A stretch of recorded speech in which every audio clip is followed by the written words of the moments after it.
Dans cette vidéo, je vais tester le Manchester City. Je vais voir ses points forts comme ses points faibles et je vais aussi l'évaluer. Sur ce, abonnez-vous et likez la vidéo. Comme ça, on vise les 100 abonnés et du coup, on peut directement commencer la vidéo. Ok, du coup, on va commencer par centrer. On va passer à Jérémy Doku.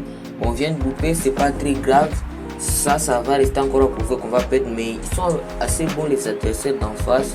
Mais je n'ai pas peur d'eux, on va réussir à s'en sortir. Ok, ils attaquent assez bien. Déjà, le point fort de ce Manchester City que j'ai déjà vu, il est assez bon en défense.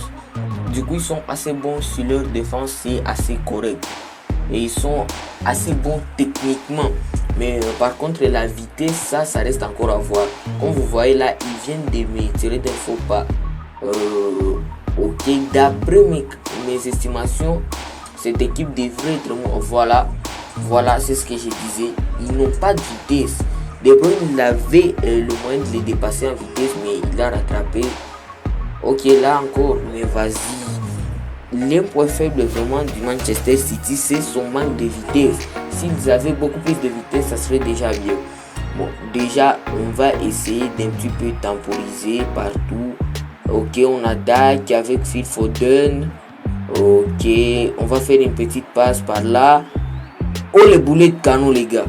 Ça, c'est ce que j'appelle un boulet de canon. Un boulet de canon qui est rentré vraiment, c'est bien. Là, et aussi, ils attaquent avec leur joueur Kouf. Je ne sais pas si leur joueur est assez fort, mais ils n'ont pas l'air d'être aussi rapides. Mais vraiment, le grand point fort du Manchester City, c'est sa technique. Et vraiment, comme vous voyez là, sa défense. Regardez-moi cette défense. Même le gardien, il est assez chaud. En vrai de vrai, le gardien il est assez chaud. Ok, ils vont passer. Moi je vais reprendre la balle. Ok, oh mon dieu, maintenant je viens de me faire annuler comme un enfant. Et ensuite tu contre-attaques avec le même joueur. Ok, on peut se dégager.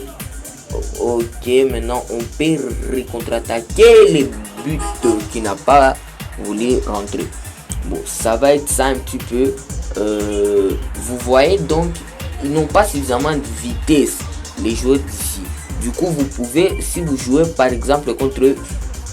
Ok, je viens de me prendre un but. Si vous jouez par exemple contre quelqu'un qui joue au Manchester City, misez sur la vitesse, les gars. Misez sur la vitesse.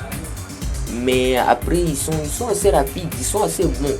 Surtout Erling Haaland, Phil Foden, De Bruyne, Bernardo Silva, ils se débrouillent assez bien. Mais aussi, ce que j'ai remarqué, c'est qu'ils ont toujours la possession des balles. Sur les centrés, c'est quoi? On dirait qu'ils voient toutes les balles. Oh mon dieu, je viens de louper vraiment un tir qui aurait pu rentrer. Jérémy Doku avec la balle. Mais comment il peut louper ça? Mais comment? C'est pas possible. Bon, nous on va essayer un petit peu de temporiser ce moment. Jérémy Doku encore qui attaque une fois. Mais vas-y. Le joueur assez bon, ok. Il vient de me crocheter. On peut passer, mais non. Ils aiment attaquer et là, je suppose qu'il a hoché. Ok, on peut passer. Can Walker, Erling Haaland, Kovacic. Bah, je pensais que je l'avais dégagé. Ok, Erling Haaland peut-être pour le but. But, les gars. Ça c'est un bon but. Erling Haaland, ça fait 2-1 face à l'équipe des légendes du football. C'est assez bien, j'ai envie de dire. Ensuite, on va continuer notre petite attaque avec Jérémy Doku. Ces joueurs-là, il est assez rapide, mais voilà. Les joueurs rapides n'ont pas de technique. Et leur grand problème, les gars, c'est l'endurance. Ok, le match, il est fini. On a gagné, les gars. J'espère que vous avez aimé la vidéo. Si c'est le cas, n'hésitez pas à me le faire savoir en likant et en vous abonnant. On pourra faire d'autres tests à l'avenir.